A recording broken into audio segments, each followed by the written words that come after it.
Welcome back, everybody. Today, I'm going to show you how to set your Upwork profile visibility from private to public.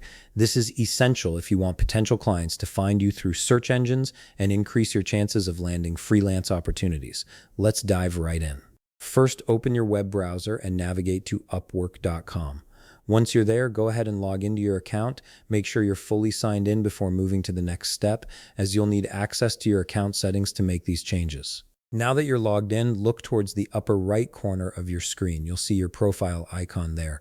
Click on it, and a drop-down menu will appear with several options. From this menu, select Account Settings. This is where all your main account configurations live, and it's the gateway to adjusting how your profile appears to the outside world. Once you're in the Account Settings area, shift your attention to the left panel. Here you'll find various setting categories organized neatly. Look for the option labeled Profile Settings and click on it. This section specifically controls how your profile is displayed and what information is visible to others, which is exactly what we need to modify. In the Profile Settings section, you'll notice a drop-down menu labeled Visibility. Click on this drop-down to reveal the available options. You'll typically see choices like Private and Public here.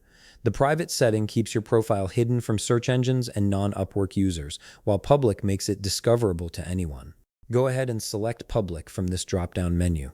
This action immediately changes your profile's accessibility, allowing potential clients to find you through Google and other search engines, not just within Upwork itself. And there you have it. Your Upwork profile is now set to public visibility. This simple adjustment can significantly boost your exposure as a freelancer and help you attract more clients who are searching for your specific skills. If you found this video helpful, please leave a like, subscribe, and see you in the next video.